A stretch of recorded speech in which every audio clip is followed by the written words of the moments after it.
COVID.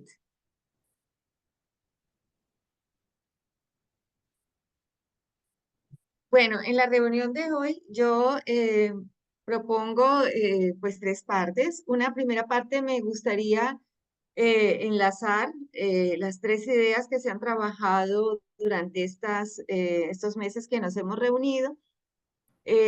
Aquí articularíamos con la experiencia que nos va a compartir Luis y luego la última parte, dejarlo a un tema que veo que inquieta bastante, que es el hacer.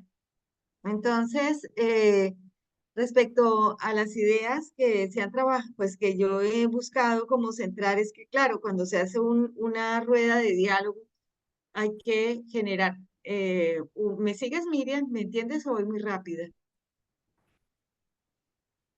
Más poco a poco.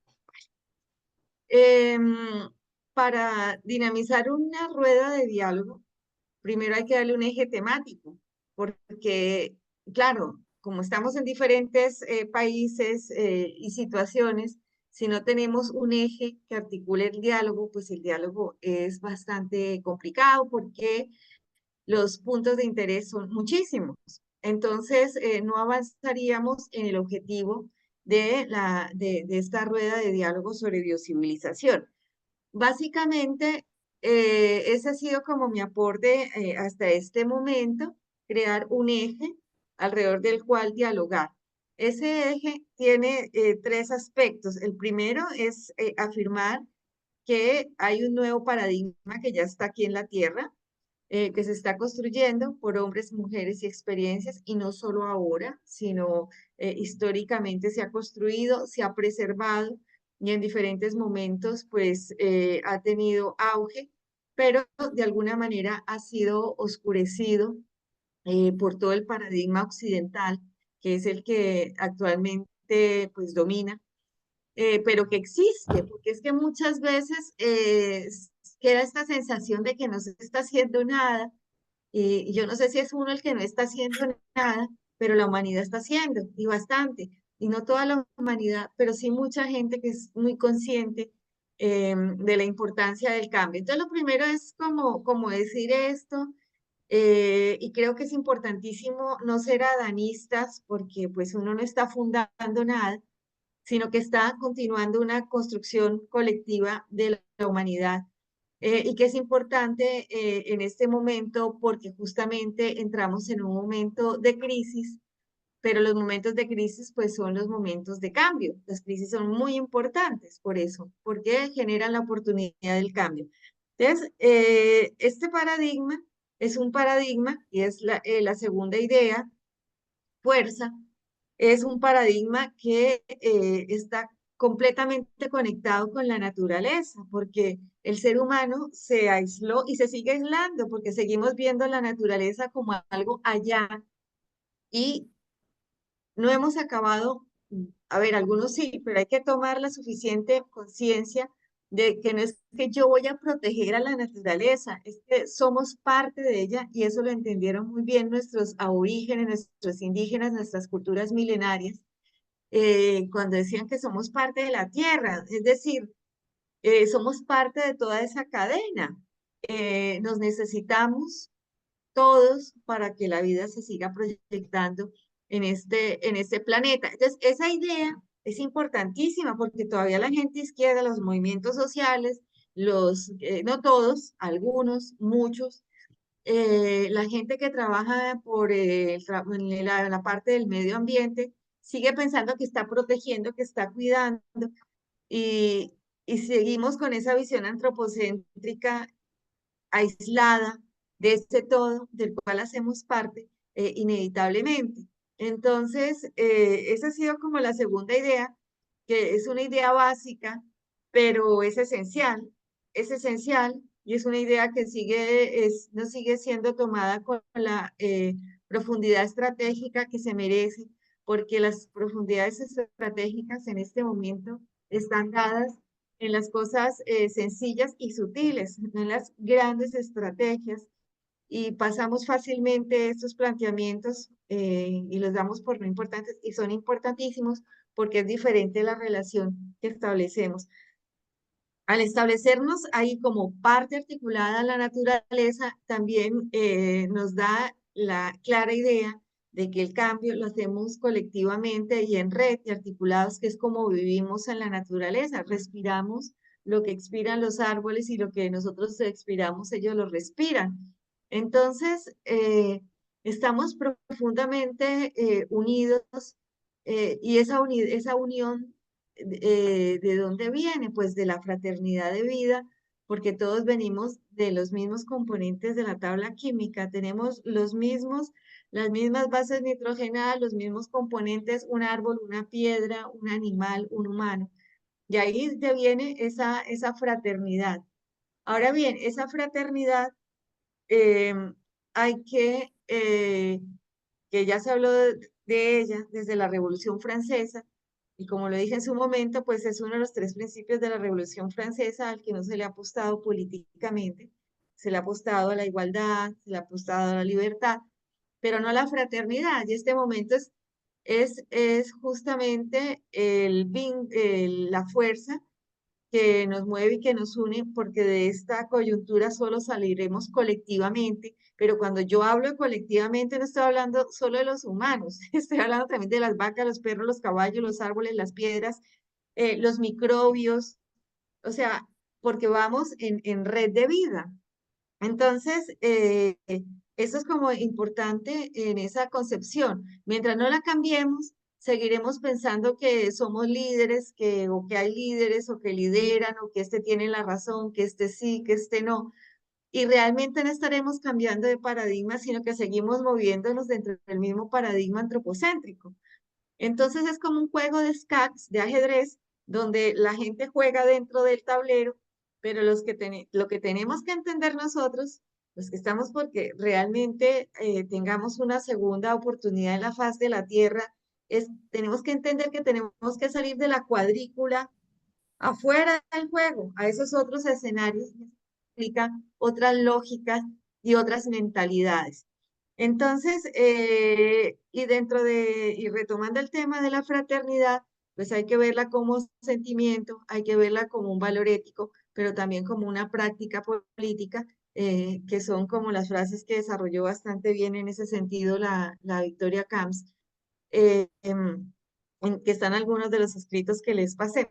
Y finalmente, viene esta parte, la última parte, digamos, la última idea fuerza que ya más o menos le ha tocado, y es que somos una unidad de lo diverso con todo este entramado de vida.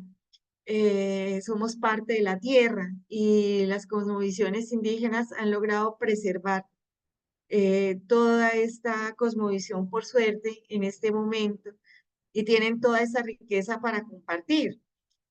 Aquí es donde creo que es como muy la participación de Luis y nos comparta eso en Bolivia, hasta qué punto se ha desarrollado y cómo, porque ha sido muy importante. Eh, luego, con esto también reafirmar esta idea de que no se está haciendo nada cuando se está haciendo mucho. Lo que pasa es que el planeta es grande.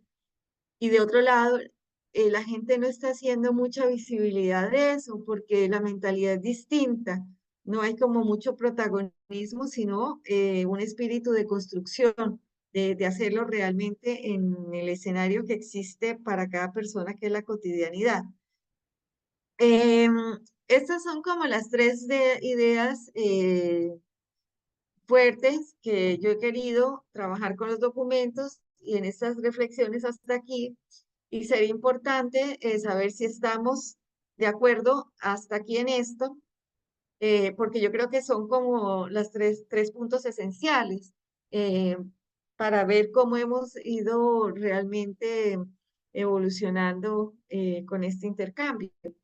Hoy Chico no está porque está afuera, está de viaje, atendiendo pues cosas de familia y personales. Pero bueno, este es como el punto. Esto es lo que yo quería como enfatizar y también escucharlos qué opinan. respecto a estas tres ideas centrales, porque son las que articularían los siguientes desarrollos. Hola, Beth.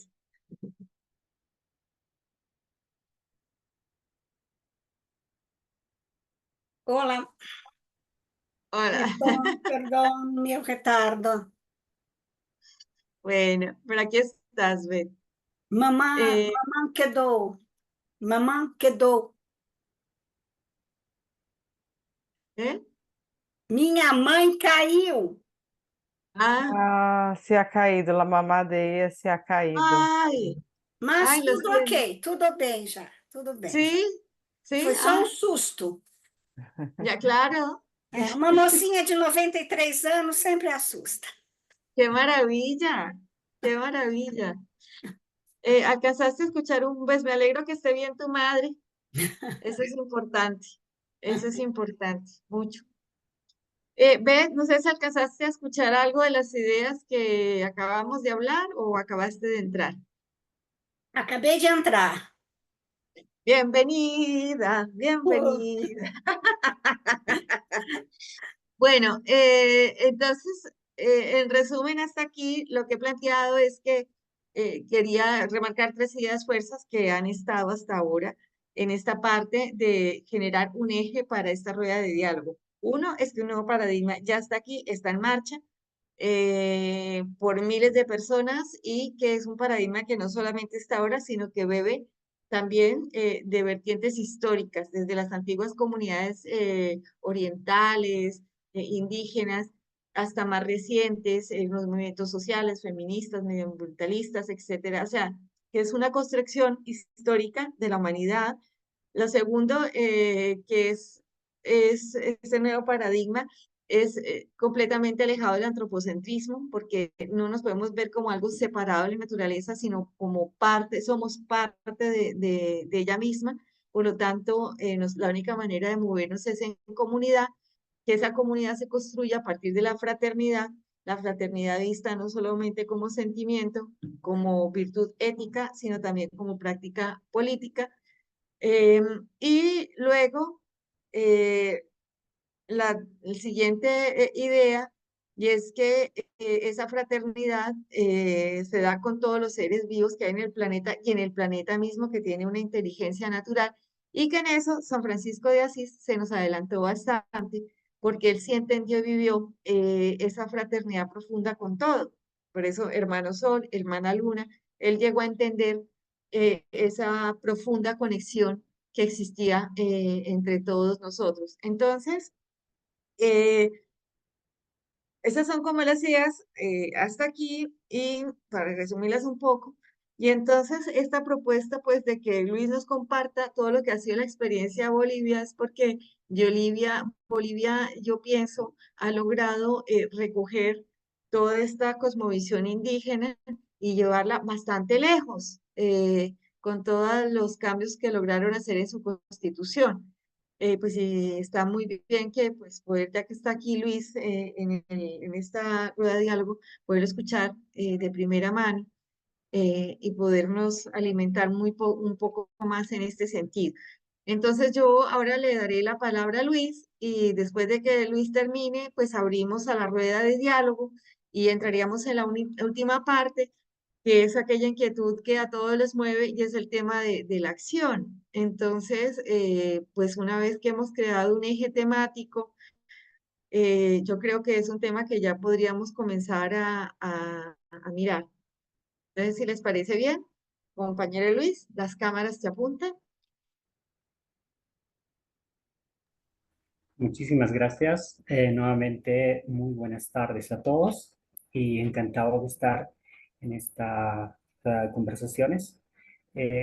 Buscando un único objetivo, me parece que nuestro planeta, pues, eh, valore tanto eh, como corresponde para un adecuado vivir en conjunto todos nosotros. Muy bien, no sé si puedo compartir pantalla. ¿Sí? Amanda, ¿puedes irles traduciendo por el WhatsApp a ellas? Por Listo, ¿no? favor. Miriam, se puder compartilhar, creio que sim. Sim, aí vemos. Agora sim. Ele já conseguiu.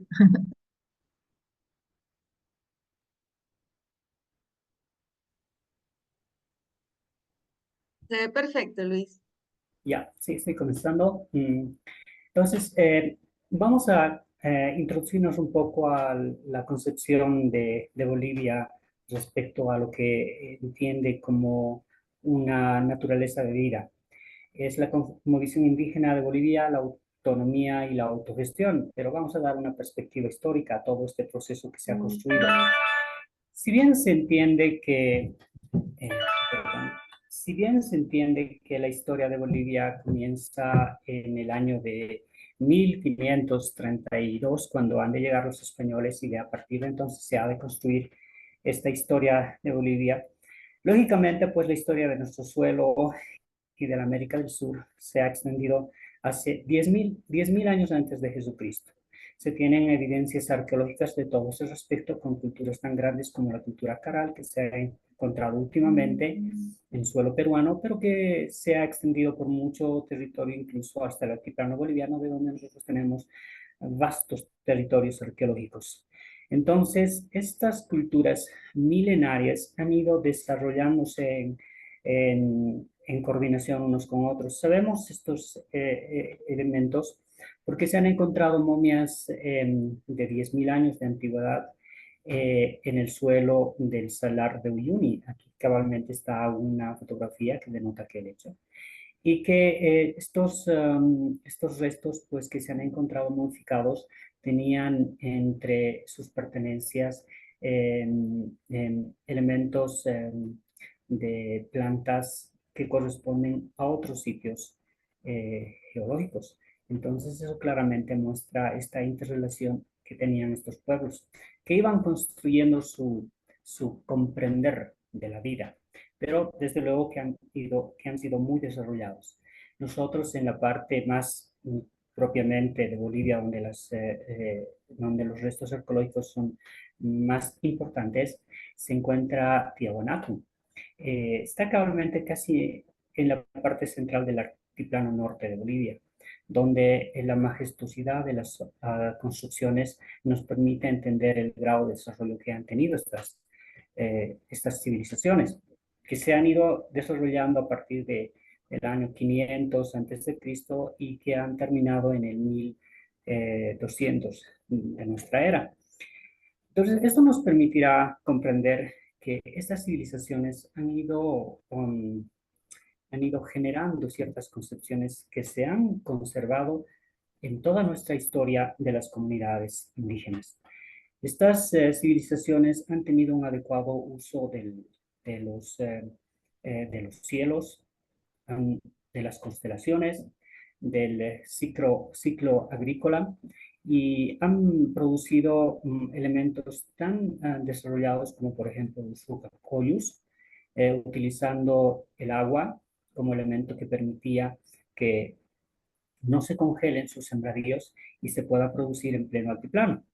Entonces, son elementos altamente tecnológicos que se han ido utilizando en estas civilizaciones, que han desaparecido poco antes de que aparezca la cultura del Incario. Esto poco antes de la llegada de los españoles. Entonces, si se comprende que el Incario va a aparecer recién en el siglo XV y se va a desarrollar hasta la llegada de los españoles en el siglo XVI, generando toda esta vasta red que es lo que conoce nuestra cultura occidental en nuestros libros de historia, y la anterior es muy poco conocida, vamos a poder comprender claramente que el Incario es solamente un remanente y un redireccionamiento de todo el conocimiento que se ha hecho desde hace 10.000 años atrás, generando esta enorme cultura que es la cultura de los pueblos de Sudamérica, y que lógicamente son herederos de las culturas incaicas, porque no, ellos nunca habían podido desarrollar todo el conocimiento que tienen en estas cuantas generaciones que refleja la historia desde antes de la llegada, desde el siglo XVI, desde el siglo XV al siglo XVI, que es la llegada de los españoles. No, no es lógico. Bien, Tras la llegada, entonces toda esta red de conocimientos y saberes que se han ido generando por estos miles y miles de años que han sido repetidos, reproducidos y constantemente considerados por estas generaciones que van desde la Caral, pasando eh, por la Tiahuanacota y terminando en la Inca, pero desde luego que hay muchas más culturas que están coordinando o coexistiendo entre estos periodos. Es ahí cuando se entiende la verdadera importancia de la vida y ellos entienden la cosmovisión. Y esta cosmovisión se centra en el Hanan Pacha, en el Kai Pacha y en el Cupacha. Entonces, dos conceptos bien claros que van a ser repetitivos y van a coexistir y van a sobrevivir hasta nuestros días, que es la reciprocidad y la complementariedad. Estos son los elementos que han sido reforzándose y reformulándose continuamente en todas estas culturas que han aparecido y que se ha ido formando pues, por milenios, entendiendo una clara concepción del ciclo lunar, de las constelaciones, han comprendido las constelaciones oscuras, contrariamente a lo que opuesto a lo que se entendía también en las culturas occidentales. Por ejemplo, nosotros comprendemos las constelaciones oscuras como elementos que nos ayudan también a identificar cómo ha de ser el siguiente ciclo de cultivos. Bueno, estas concepciones han entrado en la concepción de cada uno de los indígenas que viven en estas comunidades, no únicamente del altiplano boliviano, sino de los valles altos y de los valles medios y de los valles bajos también, generando esto que va a ser una cultura a la que se va a introducir el colonialismo español. Ya en el siglo XVI, el colonialismo español ingresará a generar como un primer elemento de conflicto a toda esta concepción que han de tener estas comunidades. Una de esas significativamente importantes es la encomienda y la otra es la mita. Cuando llegan los españoles han de encontrar semejantes reservas de minerales, entre ellos la plata, como nunca jamás se había encontrado en ninguna de las culturas anteriores, ni en la egipcia, ni en la romana, ni en la china, ni en la sumeria. Los españoles han de encontrar los depósitos de plata más grandes de todo el planeta y es ahí donde se gesta esta segunda concepción del mundo que va a cambiar el mundo medieval, que es la que se concentra en la fe, en la religión y se va a concentrar en la moneda, el comercio, el intercambio comercial y a partir del siglo XVI, después del descubrimiento de los yacimientos de plata, se generará lo que el mundo conoce como la economía global, con el único elemento que se va a considerar como la moneda universal, la primera moneda universal que considera la humanidad, como es el peso español de 8 reales, acuñados con la plata que se han encontrado en nuestras Américas, especialmente en la que se encontró en suelo boliviano, que es el Cerro Rico de Potosí.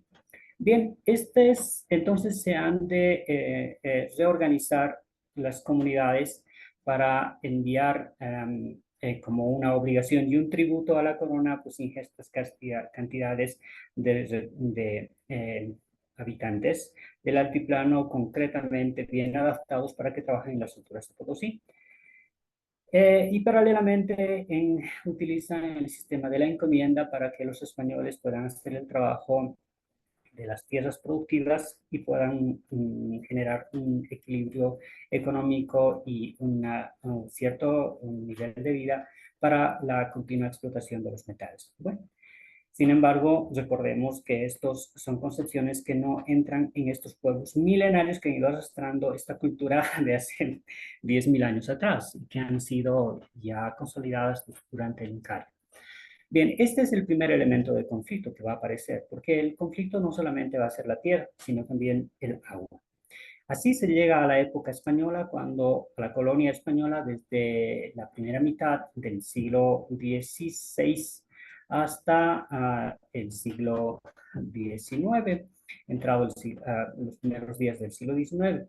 Sin embargo, en todo este proceso siempre van a existir protestas, reclamos, especialmente en estos sitios más densamente poblados como van a ser los centros mineros, de donde se extraen los metales argentíferos.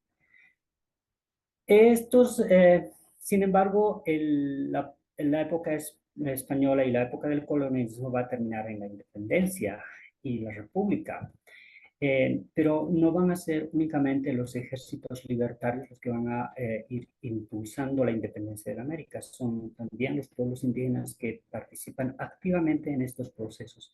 Y cabalmente, pues la última batalla de la independencia se desarrolla en los primeros días del año de 1825, cuando se expulsa definitivamente al ejército español de los suelos próximos a las minas de plata. Y si quienes participan son pueblos próximos, son las comunidades indígenas próximos a estos centros mineros, cabalmente en Potosí, en Tunus.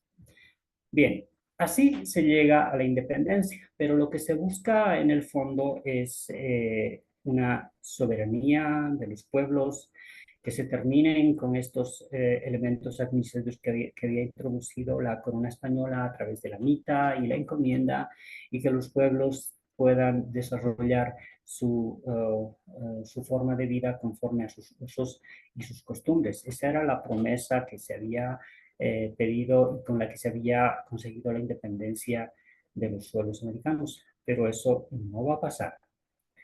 Y los pueblos y las comunidades indígenas entrarán a una nueva forma de control. Aparecerán los terratenientes, que antes eran los encomenderos y que van a continuar teniendo el poder no solamente del suelo, el agua, sino también de las comunidades indígenas.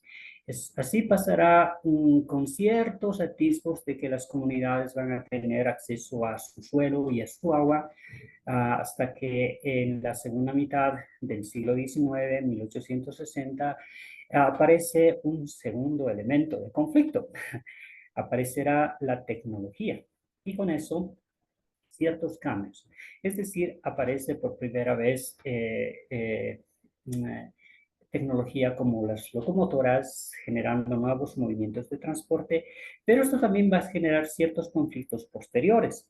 Con este pretexto de entrar a Bolivia en una nueva corriente de movimiento y adelanto y progreso económico y social, pues se generarán nuevos decretos y nuevos armisticios legales para que se siga teniendo el uso de la tierra. Y los nuevos terratenientes se transformarán en latifundistas.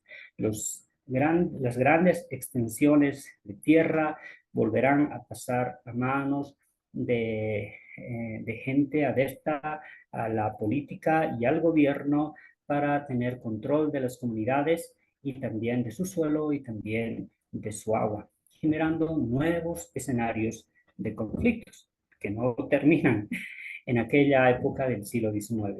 Así Bolivia, al terminar el siglo XIX, entrará en un nuevo conflicto, una guerra civil, la guerra federal, cuando por ciertos pensamientos liberales se promete a los campesinos que se les entregará sus tierras, que se les había quitado con el pretexto del nuevo desarrollo, de introducir con la industria como se había introducido el ferrocarril y la tecnología del vapor, generar una nueva corriente de desarrollo económico para Bolivia a partir del agro. Se les había quitado las tierras, pero con esta promesa a través de un movimiento político que se les iba a entregar nuevamente las tierras comunitarias, se genera este movimiento y así Bolivia en el siglo XIX termina con una guerra civil cuando se cambia la capitalía, que hasta entonces era la ciudad de Sucre, y terminan llevándose la sede de gobierno a la ciudad de La Paz. Pero este segundo elemento de conflicto va a traer unas ciertas consecuencias también. Estas ciertas consecuencias son las aguas del Silapa. Y aquí quiero que se entienda bien que este es un conflicto que aparece a principios del siglo XX y que va a repercutir hasta el siglo XXI cuando Bolivia va a ser demandado por Chile ante la Corte Internacional de la Haya por el recurso hídrico del agua. Nos vamos a situar a aquella época cuando Bolivia va a introducir por primera vez el ferrocarril y que hay una promesa y se hace un convenio después de haber perdido la guerra del Pacífico entre Bolivia y Chile. La necesidad inherente de Bolivia era continuar teniendo una ruta de salida de sus minerales. Recordemos que Bolivia y todo este suelo es altamente minero y su economía estaba basada principalmente en la explotación de la plata, desde la época colonial hasta el principio de la República. Y eso es lo que pasa. El antecedente es este. Entonces, se condiciona que para que se pueda continuar exportando la plata entre Bolivia, saliendo por los puertos de Chile, que anteriormente eran Bolivia y que después de la Guerra del Pacífico se pierde este territorio. Entonces, se crea una ferroviaria. La ferroviaria introducida, claro, desde luego con tecnología británica, es la Railway Company, y que iba a llevar desde Antofagasta hasta La Paz. Hacían un movimiento de ferrocarriles. Pero los ferrocarriles tendrían que trabajar, los trenes en aquella época tendrían que trabajar con carbón de piedra, que no tiene Sudamérica. Y se le tendría que traer de Europa o de Norteamérica con altos costos. Pero finalmente se los termina haciendo trabajar con carbón vegetal y en algunos casos con petróleo, pero no funciona únicamente con eso, también funciona con agua, pero estos territorios no tienen mucha agua, entonces ese es otro elemento de conflicto. Bolivia permitirá que se utilicen ciertos recursos hídricos que se tienen en estos lugares altamente desérticos. Estamos hablando del sur de Bolivia, del suroeste de Bolivia, y que está en el lado de Chile, el desierto de Atacama, que son los desiertos más seco de todo el planeta. Estamos hablando de estos lugares, pero se tiene que utilizar agua.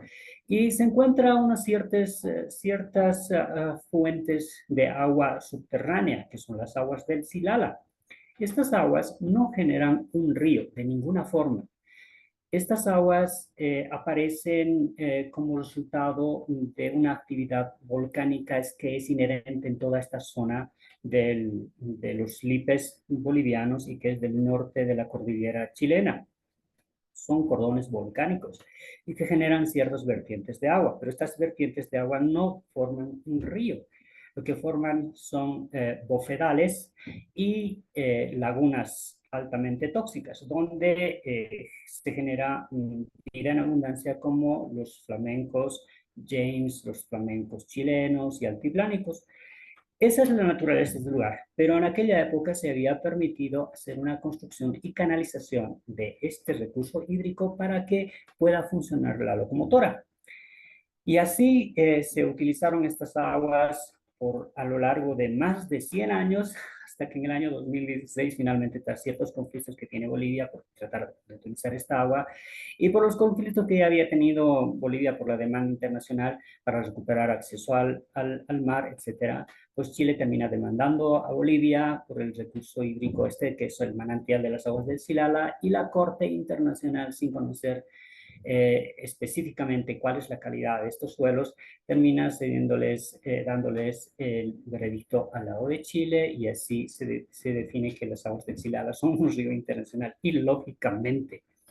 Pero bueno, que se entienda que estos elementos ya están, el recurso hídrico ya es un elemento internacional de una lucha y aparece a escala internacional. Ese es el conflicto del Silala, que ha aparecido como un elemento más a estos conflictos que aparecen de las comunidades indígenas con el avance de las sociedades y lo que se supone es el desarrollo, entre comillas. Bueno, así entra Bolivia en el siglo XX con ese contrato que se había tenido para el uso de este recurso hídrico en Silala, y que después desencadena en esta demanda internacional en la Haya.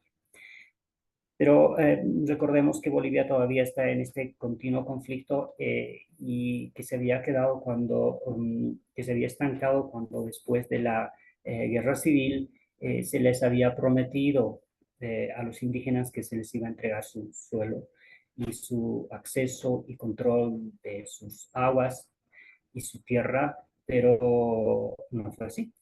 Y nuestras comunidades todavía seguían en conflicto. Finalmente, cuando comienza la segunda mitad del siglo XX, en el año 1951, va a converger en otro conflicto aún más mayor, la Revolución de 1952, cuando las comunidades indígenas, de la mano de la clase obrera, van a hacer otra revolución pidiendo sus reivindicaciones. Es ahí cuando los señores latifundistas que habían recibido la tierra en la segunda mitad del siglo XIX terminarán cediendo las tierras y se hace una ley. La tierra es de quien trabaja. Entonces, bajo ese precepto, se van a convertir los latifundios en minifundios y las comunidades tendrán acceso a sus tierras. Pero recordemos, la tierra es de quien trabaja. Entonces, las tierras todavía no van a ser comunitarias.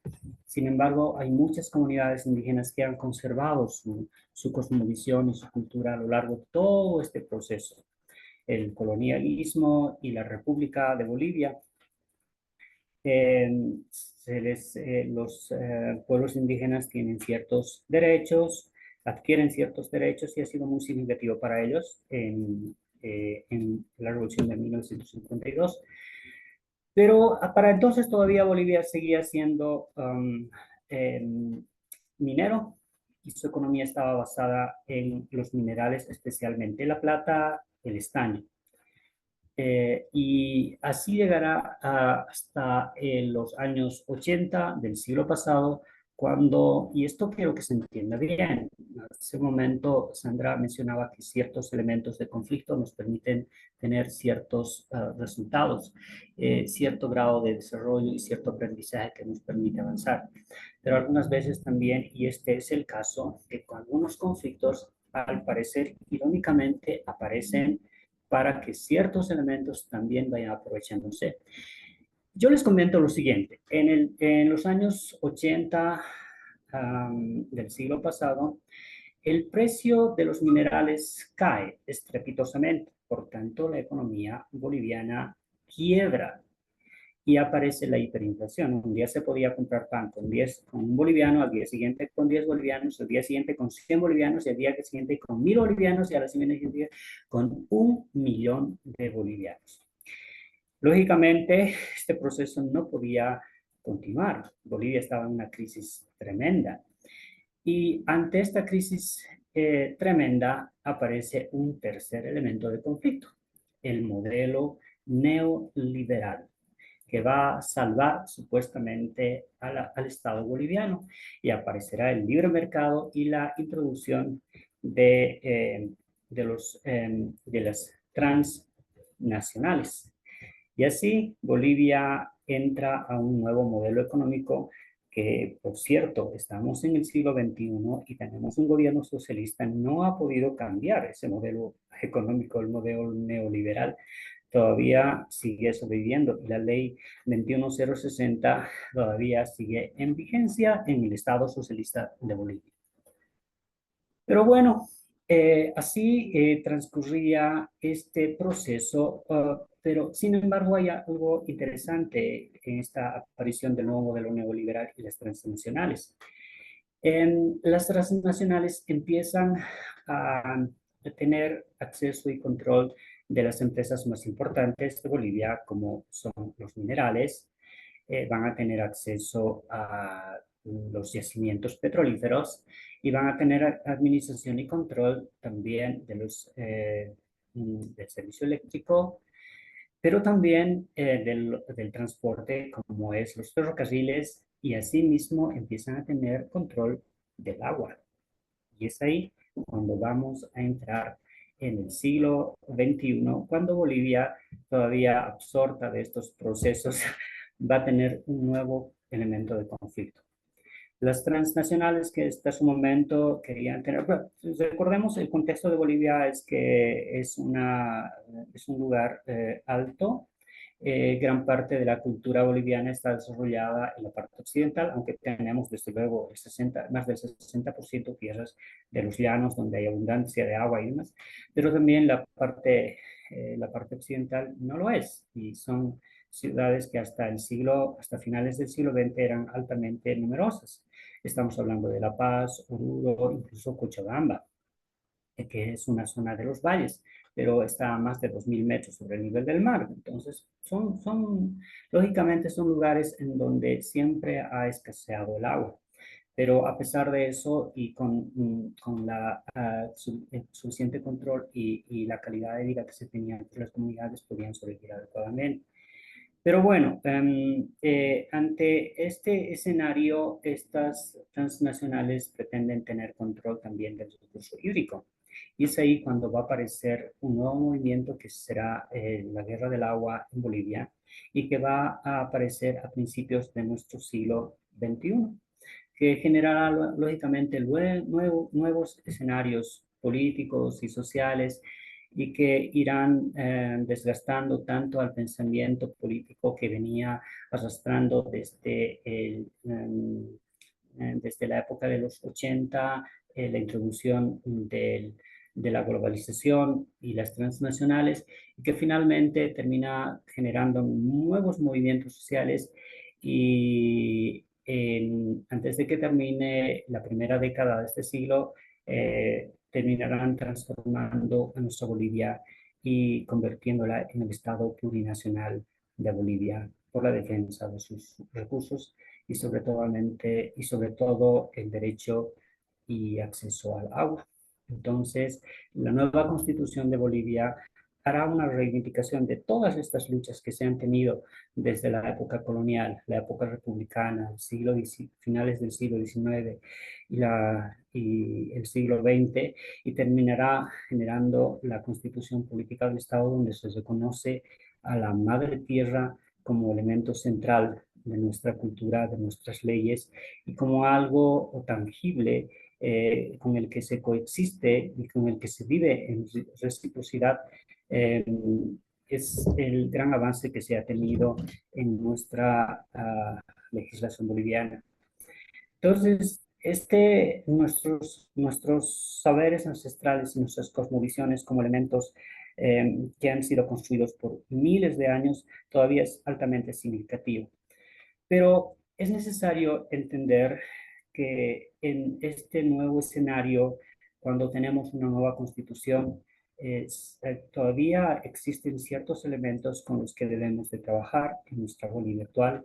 Si bien los derechos están constituidos, promulgados en nuestra Carta Magna, todavía hay elementos que no tienen que no son consecuentes con estos elementos que se han trabajado por mucho tiempo.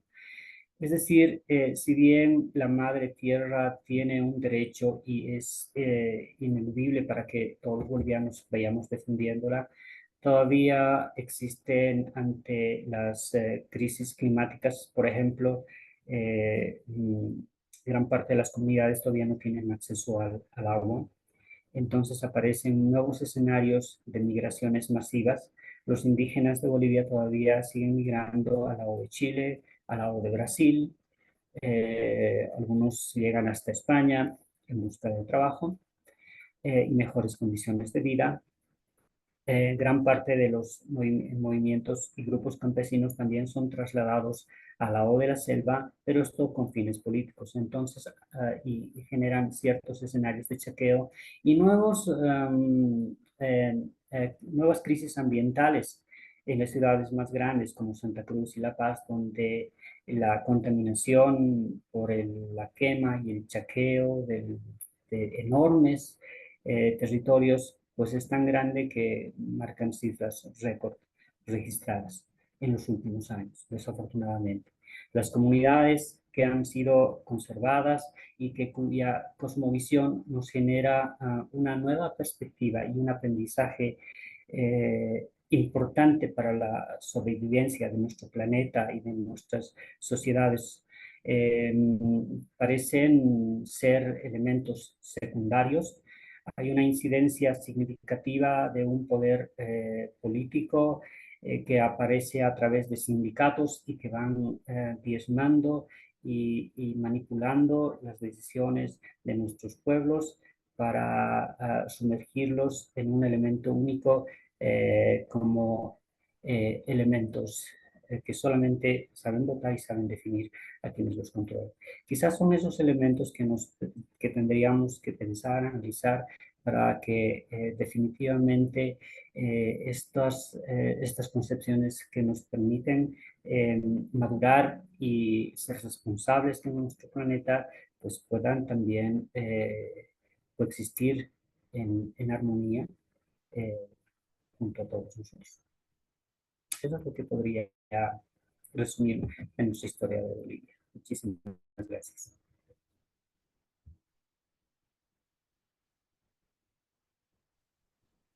Muchísimas gracias, Luis. Realmente te has preparado esta de una manera magnífica y en muy corto tiempo nos has dado ese recorrido histórico para poder entender lo que pasa hoy en día y lo que ha pasado y lo que está pasando en Bolivia con respecto a las comunidades indígenas, las reivindicaciones a nivel constitucional, la defensa del agua y de la tierra.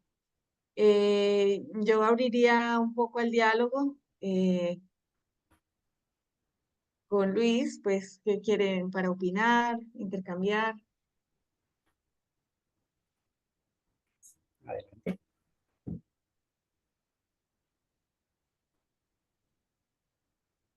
El micrófono.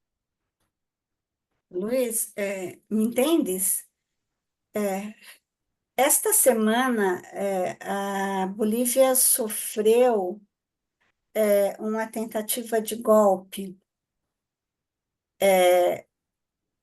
Aqui ainda está muito confuso o porquê disso, mas eu pessoalmente acredito que isso esteja envolvido com as riquezas da Bolívia, principalmente o lítio, que está todo mundo de olho.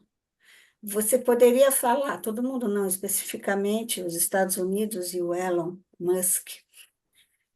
Você poderia falar um pouco a respeito dessa tentativa de golpe e como se posicionaram os povos indígenas bolivianos?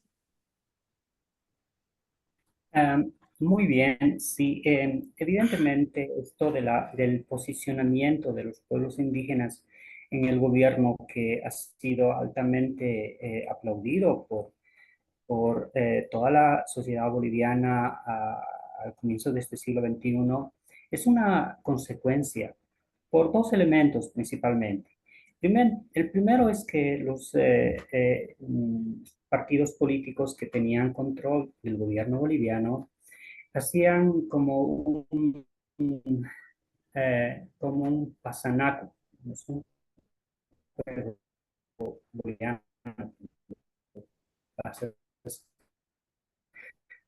Está falhando um uno y pouco. le pasa el turno a otro. Es lo que se hacía. Y básicamente, voy a cortar el video, ¿está bien? Para que se pueda entender mejor. ¿Se escucha mejor? Melhor. Sí. Uhum. Muy bien, entonces lo que existían eran ciertos gobiernos de turno que se iban pasando el poder político de un partido a otro partido. Y la política seguía con su misma visión, y el desarrollo jamás llegaba para Bolivia, y los recursos siempre se iban repartiendo entre quienes eran considerados en el entorno próximo al partido político. Eso es lo que pasaba habitualmente en Bolivia. Entonces, la sociedad boliviana, cansado de todos estos partidos que transcurrían en la política nacional, pues terminan buscando un nuevo líder que vaya a ser una promesa especialmente para los sectores indígenas, porque Bolivia tiene un 60% de población indígena. Eso tiene que considerarse muy bien porque es un escenario altamente importante que muestra Bolivia al mundo. 60% son indígenas en Bolivia. Entonces, así aparece el partido del movimiento al socialismo que va a tener el control y lógicamente su primera tarea ha de ser cambiar la Carta Magna de Bolivia e introducir nuestras concepciones como pueblos indígenas dentro de esta Carta Magna. Ese es el primer elemento que surge para la ascensión del partido de gobierno. Y el segundo elemento, pues, es lógicamente la nueva organización que se va a tener de la sociedad civil. Desde el año de 1952 hasta el 86, que es la época de la hiperinflación, el elemento social altamente importante era la Central Obrera Boliviana, que aglutinaba el poder de los trabajadores de Bolivia.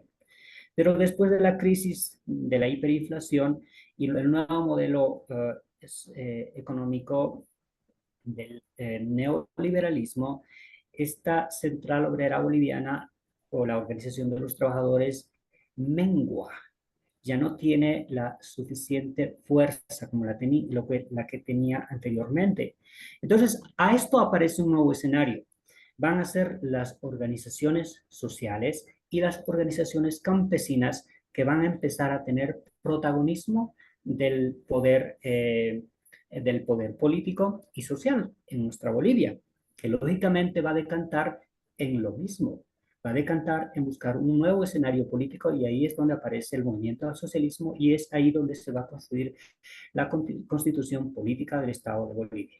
Bien, eso es lo que ha permitido que cambie la visión de Bolivia, que lógicamente lo ha comprendido todo el planeta y es una constitución futurista que nos permite entender cómo en efecto es, cómo se debe de vivir en armonía el hombre, en armonía con nuestro planeta. Bueno, para nosotros es nuestra madre tierra, entonces vivimos siempre con ello, celebramos nuestras fiestas importantes con nuestra madre tierra, siempre estamos en reciprocidad.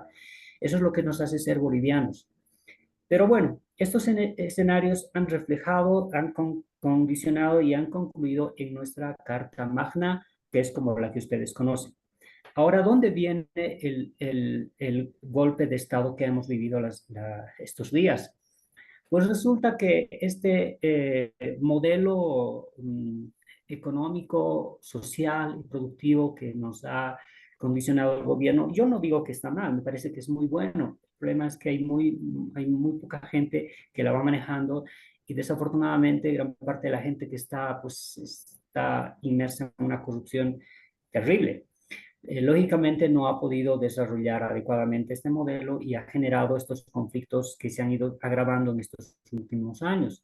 Y este partido político que está en control de Bolivia y que lo ha estado desde la creación de la nueva constitución y que irónicamente parece una copia de lo que el partido político que hizo la revolución de 1952 en el siglo XX, parece una copia y parece que cometen los mismos errores. Se ha dividido porque quieren enviar, el presidente actual quiere conservarse por una nueva gestión de 5 años en el poder presidencial. Sin embargo, el expresidente, que es Evo Morales, quiere tener protagonismo y él también quiere ser presidente. Entonces, lógicamente, ha generado ciertos escenarios de conflicto al interior de su partido, que se han ido sumando por ciertas crisis económicas que tiene Bolivia. Ya no se tienen las reservas internacionales como hasta hace un tiempo las teníamos, y eso desde la época del COVID, pues se han ido menguando y ha habido corrupción y se han perdido los dineros, y así que no tenemos tanta reserva internacional como para que nosotros podamos conservar el dólar a nivel de cambio que el gobierno propone. Por eso se ha creado un dólar paralelo con un 30% de más en el mercado informal. Pero bueno, entonces van agravando la crisis y esta semana era una semana decisiva para el gobierno, porque habían reclamos del sector de transporte, había una rearticulación del grupo que cabalmente ha generado la salida de Evo Morales, el CONADE se llama, estaban rearticulándose para generar protestas, porque esto de que ya no haya gasolina no solamente afecta al autotransporte, sino también afecta a todo el mercado, porque en el mercado, pues, un tomate que en un momento vale, un kilo vale 10 bolivianos, por la falta de gasolina y porque no se encuentra, va a empezar a costar 20 bolivianos. Entonces nos afecta a todos. Y había ciertos condicionamientos, habían ciertas amenazas de que diferentes sectores se iban a rearticular para generar un escenario de conflicto mayor en Bolivia. Tenían que haber bloqueos, tenía que llamarse a una huelga general, que no estaba bien para el gobierno. Entonces, ante este escenario es lo que ha aparecido y ha aparecido así, que nos ha dejado a todos en shock. A las 3:30 ha aparecido esto del golpe de Estado.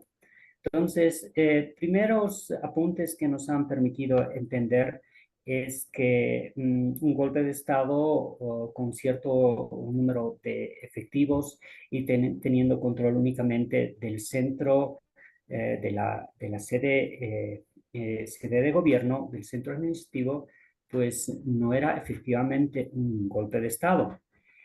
Segundo, que nada, es que en estos golpes que los ha sufrido Bolivia en anterioridad, parecían que estaban haciendo a plena luz del día, cuando todo el mundo tiene celular y cuando todo el mundo puede lanzar una información a cualquier parte del mundo. Entonces, lógicamente, son estos elementos que nos permiten condicionar qué es lo que está pasando, nos permiten cuestionarnos. Y otro elemento que ha aparecido es que el presidente Luis Arce sale a enfrentarse con el comandante que supuestamente estaba propiciando el golpe de Estado. Y ellos tienen una conversación. Y esto no pasa, lógicamente no podría pasar en un golpe de Estado. Entonces, estos son elementos que cuestionan mucho esto de la aparición del golpe de Estado, pero parecen mensajes que se están lanzando y que han tenido cierto grado de desviación del foco de conflicto que tenía Bolivia, desviándola hasta del golpe de Estado y lógicamente pues estos movimientos sociales que tenían, protestas que tenían que ver, han ido desvaneciéndose, ¿sí? Entonces ya no hay más porque estos no quieren involucrarse con, puede existir o no puede que sí o puede que no sea cierto lo del golpe de Estado, pero de todas formas uno no se puede involucrar. Entonces, por esa parte, al parecer esta acción ha permitido mantener este escenario en el que se puede todavía trabajar y que no sea tan conflictivo para el gobierno actual. Pero otro elemento que parece también estar lanzando el presidente, y esto con idea a un mensaje para el señor Evo, que es su contrincante del mismo partido político, irónicamente, es que cuando esto se ha llamado el golpe, que no lo era, desde luego una protesta social en el año del 2019, perdón, cuando Evo Morales ha tenido que salir de Bolivia porque se le ha descubierto el fraude que estaba haciendo para mantenerse en el poder.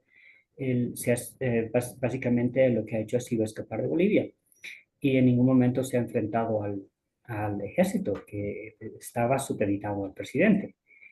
Al parecer el presidente Arce le ha mandado ese mensaje al señor Evo, porque él ha bajado de su oficina para encontrarse con el comandante del ejército y le ha dicho que tiene que replegarse.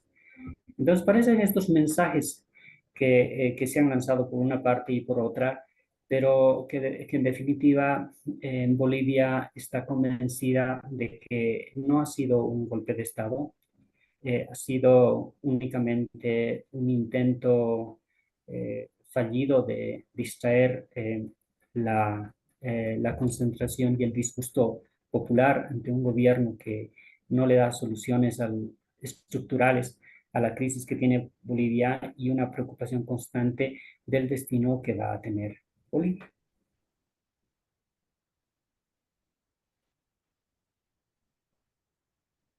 Gracias. Pues bastante se entiende ahora mejor lo que está pasando allá en Bolivia, Luis. Muchas gracias. Bueno, ¿quieren hacer más intercambios con Luis? ¿Qué piensan de lo que ha compartido?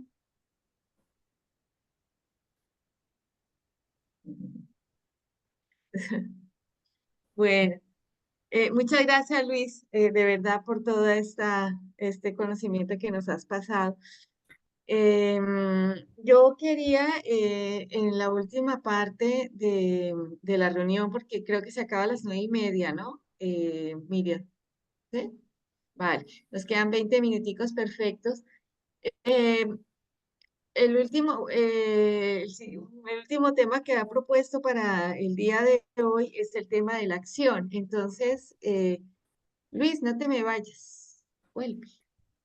No, estoy aquí, solamente que apagué la cámara porque mi internet no está muy bueno. Y hay una... Vale. sí. Vale, para el tema de la acción, pues yo pienso que son como tres escenarios que hay. El primero, porque siempre salió como reiterativamente hay que hacer algo. Yo pienso que lo primero que hay que hacer son los cambios personales y en eso ya todos nos debe tener bastante ocupados porque esos cambios, como lo hablamos en algún momento, son cambios de pensamientos, de valores, de acciones, de todo, porque estamos creados, vivimos y nacimos dentro de un paradigma dominante que nos ha marcado todo, hasta la forma de ver la realidad. Y todo eso pues lo tenemos que cambiarlo mediante un trabajo personal y un trabajo de conciencia. Por ejemplo, pues hay que revisar todo, qué se come, los servicios a quién se los pagamos.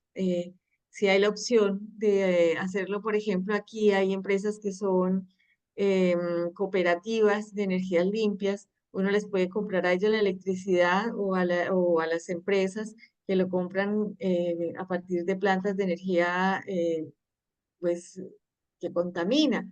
Sin embargo, muchas personas que trabajan por el medio ambiente, pues siguen pagando los servicios a esas empresas tradicionales que combinan.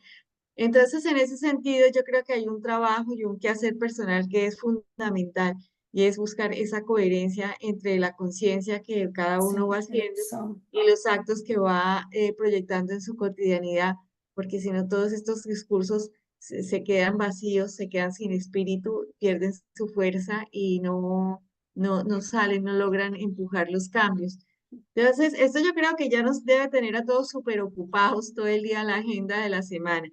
Después, pues viene el escenario más colectivo, que pues es donde yo creo que todas las organizaciones o cosas, actividades o proyectos en que de una u otra manera participamos, pues ahí también ya estamos haciendo nuestro aporte de conciencia y de cambio.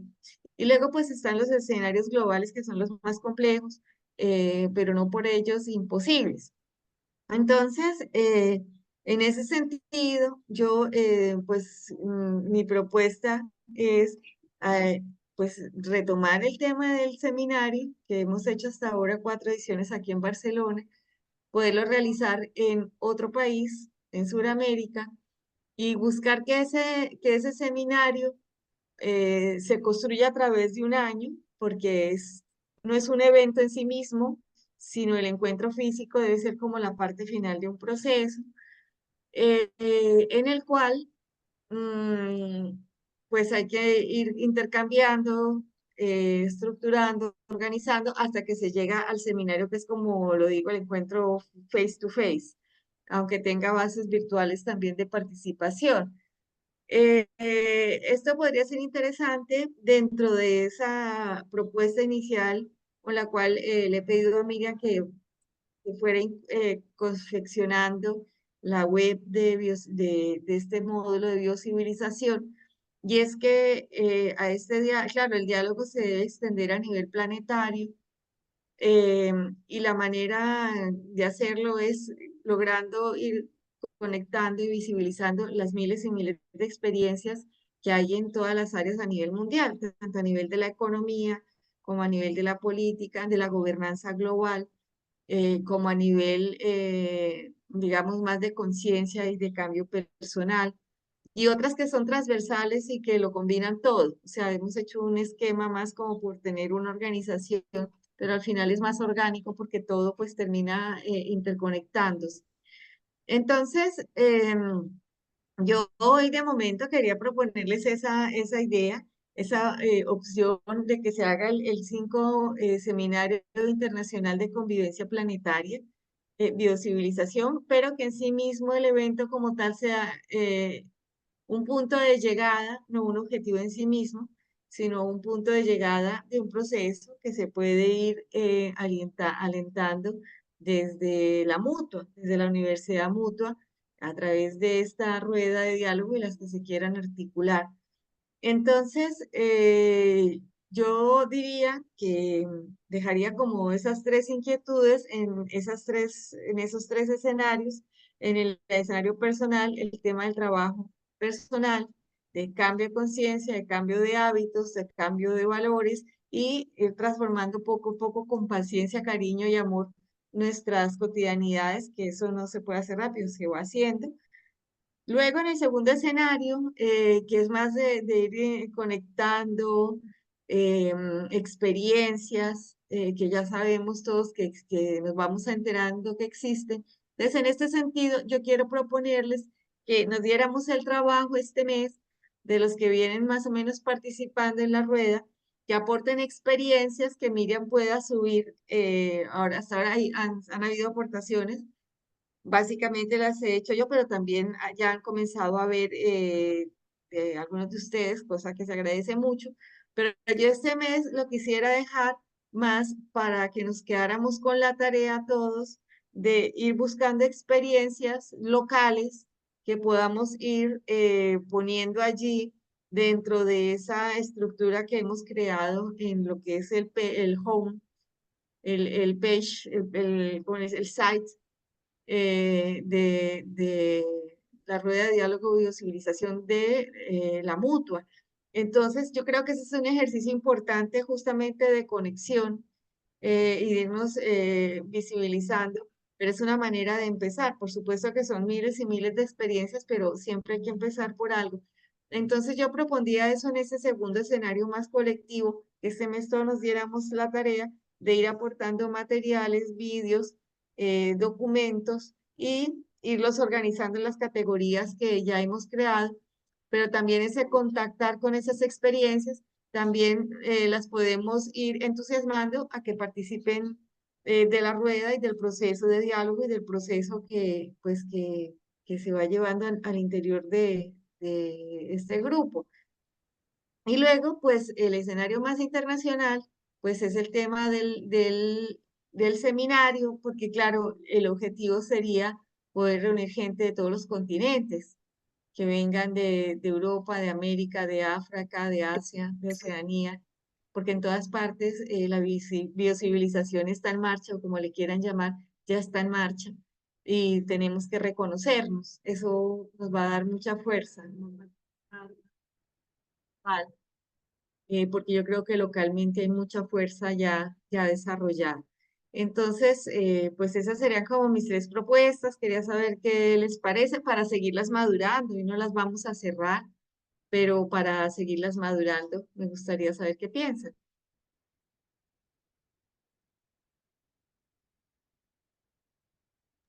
Sim, entendi.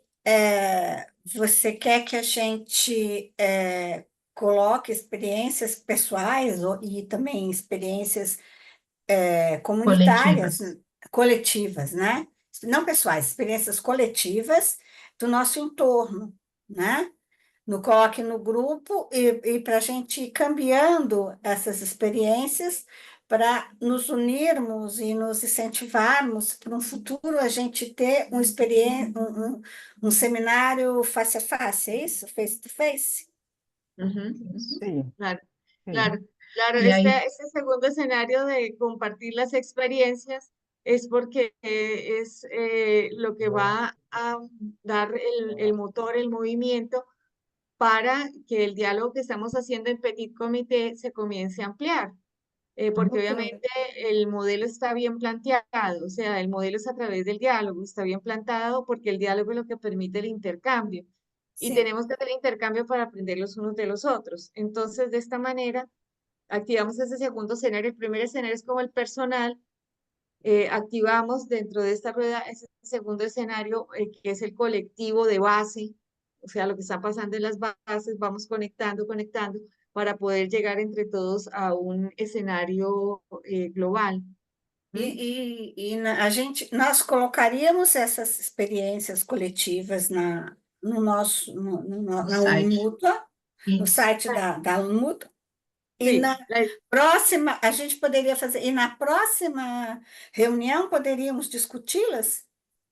sí, sí, sí. Hoy quiero dejar la propuesta para que la vayamos madurando, tengamos todo el mes. Entonces, en este mes también ir como conectando esas experiencias locales, írselas aportando a Miriam para ir enriqueciendo Sim, el site, pero eso también ya con las ideas centrales que hemos trabajado, creo que ya tenemos un eje temático, una columna al cual podemos ir articulando y pues ir avanzando. Entonces, por un lado, reflexionar las propuestas, irlas madurando y por otro lado, ir detectando experiencias y también personas que podamos invitar, porque hoy veo, por ejemplo, hoy que pudimos que estuviera Luis, es muy enriquecedor, es muy actual, es muy potente. Eh, Jacqueline no pudo porque está todavía con esta infección en la garganta, una cosa ahí compleja, ya va saliendo, pero sigue sin voz.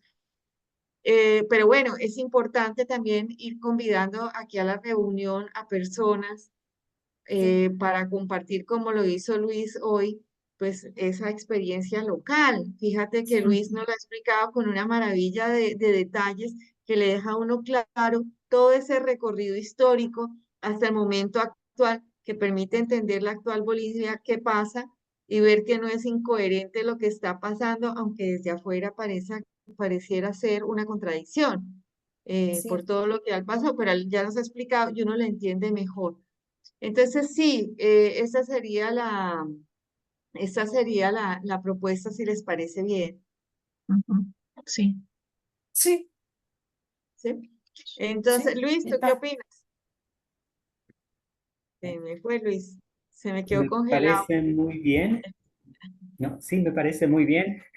Y siempre es importante un aporte colectivo para que el producto sea más rico. Vale. Y entonces, tú nos podrías ayudar a enriquecer también el site con experiencias de Bolivia, bien sea vídeos o que veas que son, o sea, biocivilizatorias dentro de lo que hemos ido dialogando para ir Claro. enriqueciendo el site desde experiencias también de Bolivia y luego ir pues invitando personas, lo vamos proponiendo y vamos haciendo cronograma, Uhum. porque esta parte es importante, que más experiencias nos acompañen, como le hiciste tú hoy, porque da mucha fuerza. ¿No? Entonces, Muy bien. bueno, una rueda de intervenciones. ¿Quieren decir algo? Nos quedan unos minutos. Eu não sei se eu perdi alguma coisa na fala do Luiz, mas aqui no Brasil, a gente tinha a distribuição de água, a administração da água era pública, e em várias regiões do país está se privatizando essa distribuição da água. Como que é na Bolívia, em geral? Porque onde privatizou, aqui no Brasil, o valor da tarifa aumentou absurdamente, aumentou muito. E a gente tem notícias de que no mundo onde se privatizou, eles estão voltando atrás, porque realmente não deu certo. A água é básica, né, para a vivência nossa. Então, como é na Bolívia? Complementando, a tarifa subiu e a qualidade caiu, É, é uma correlação direta. Sobe é, a tarifa e cai a qualidade. é. Então, no Rio de Janeiro, a água que é distribuída hoje, ela é de uma qualidade, ela é marrom até, né, Beth? A gente viu exemplos assim de como é ruim a qualidade da água. Então, como que é na Bolívia? ¿Pudiste entender, Luis? No, no he podido entender Sí, completamente. Si me ayudas, no. Miriam pergunta como que funciona o tema da água em Bolívia, porque em Brasil houve muitas privatização não, de empresas, e hoje a qualidade da água hoje não é boa. Por isso é muito cara e algumas cidades estão aí proponendo para regressar, para não ser mais privatizada, por isso, não? Por la má qualidade. Como que funciona em Bolívia? Muy bien, entonces quiero que se comprenda esto en el sentido de que yo, por ejemplo, tengo información de que el agua en Europa puedes consumir de la pileta, es agua potable. En Bolivia no. Entonces, eso lógicamente nos permite entender que la calidad del agua en Bolivia es muy baja, muy baja. Pero para nosotros, con este proceso tan largo que hemos tenido, y ustedes sí han podido comprender qué tan largo ha sido esta realidad boliviana, para nosotros nos ha llegado el conformismo, que para el boliviano tenga un grifo que pueda dar agua es suficiente, que nos permita hervirla para que podamos consumirla, que nos permita cocinar y bañarnos, está bien. Sin embargo, yo le he podido hacer seguimiento. En algunas ciudades el agua es con peor calidad que en otras. Por ejemplo, en la ciudad de Potosí, que era este centro minero productivo de La Plata, el agua, me parece, tiene unos índices de contaminación extremos que no serían tolerados en ninguna parte del mundo. Una contaminación por elementos sulfurosos que tiene y arsénico. Imagínense, es increíble. Esto porque los centros mineros lógicamente siguen trabajando y el agua, y perdón, y el polvo se sigue esparciendo y llegan a donde se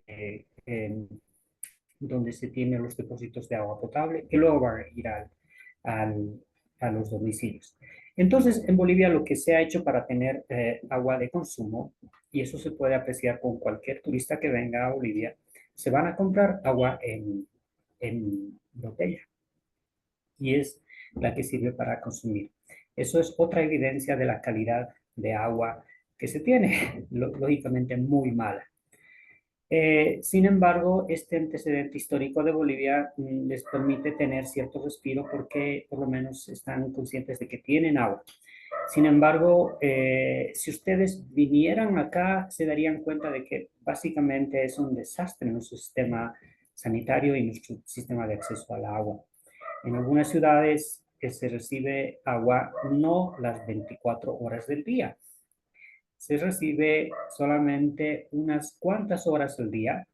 En otras ciudades se recibe el agua solamente por la madrugada y la gente tiene que despertarse muy temprano para recolectar sus recipientes de agua y puedan tenerlo por lo menos para el día o para la semana. Entonces es muy mala. Sin embargo, nuestro conformismo ha llegado al extremo de que el agua siempre y cuando sea pública y que puedan tenerlo, pues está bien para nosotros, lo cual no es correcto. Entonces son estos índices que tienen que comprenderse adecuadamente en Bolivia, ¿no? Pero esa es nuestra realidad, desafortunadamente. El proyecto que se estaba lanzando, yo no digo que ha de ser el mejor, yo no entiendo que en ningún momento iba a ser mejor nacionalizando, perdón, vendiendo a una transnacional la posibilidad de trabajar con el agua. Se llamaba las aguas del Tunari, y era un consorcio entre Canadá y España que tenían que tener el manejo de la distribución del agua, pero finalmente eso no ha fructificado, y el tratamiento y la potabilización del agua queda de mano en algunos casos de gobiernos municipales y en algunos casos de gobiernos departamentales. Pero la calidad del agua es muy baja, desafortunadamente. Obrigada. Tremendo, tremendo, tremendo.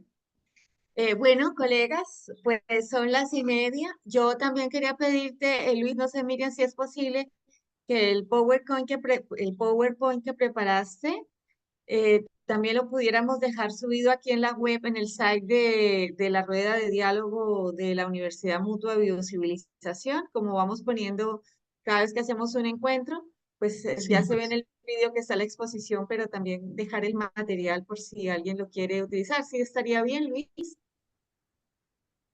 Desde Luis, luego que sí, yo le voy a pasar por el, claro que sí, yo lo voy a pasar por el WhatsApp, ¿le parece bien? Ok, pode ser. y lo ponemos en la web Uhum. para que, bueno, irá como parte del material documental de esta rueda de diálogo. Entonces, quedamos en eso. Vamos a seguir adelante en lo personal, vamos a buscar experiencias en nuestros territorios para poderlas aportar y que se alimente ese site que ya está la estructura que ha dado, tanto en lo económico, lo ético, lo cultural, lo político, bueno, en todo lo que conozcamos. Vamos a seguir enriqueciendo el site, pero eso también nos va a permitir ir conectando con nuevas experiencias y vamos a invitar a personas que consideremos de nuestros territorios, eh, pues interesante que vengan y nos compartan, como hizo Luis, su experiencia desde el territorio. Eh, bueno, creo que ahí ya damos otro pasito adelante y vamos madurando la idea del seminario. Yo sí creo que debe ser en América, en Sudamérica. Pero bueno, vamos hablándolo y madurándolo. Y nos vemos entonces el último sábado de julio, Julho. ¿sí? Uhum. Y de aquí a allá pues tenemos un mes para seguir mandando material y ir madurando las ideas y vamos avanzando. ¿Les parece bien? Sim. Bueno, pues sayonara. Un beso. Un beso a todos. Luis, muy Gracias. agradecida. Tu Muchas esfuerzo, gracias. eres muy comprometido con las cosas que haces. Muchísimas gracias. Eso lo hace a uno muy, Obrigada a muy todo mundo. bravo. Muchas gracias, Luis. Tchau, Tchau, tchau. Un Gracias, abrazo muy tchau, gracias. grande. tchau. Adiós. Obrigada, Tchau, Gracias a tchau. todas y a todos. tchau, Obrigada. Sandra. Tchau, Chao. Tchau, tchau. Gracias, tchau. gracias, gracias.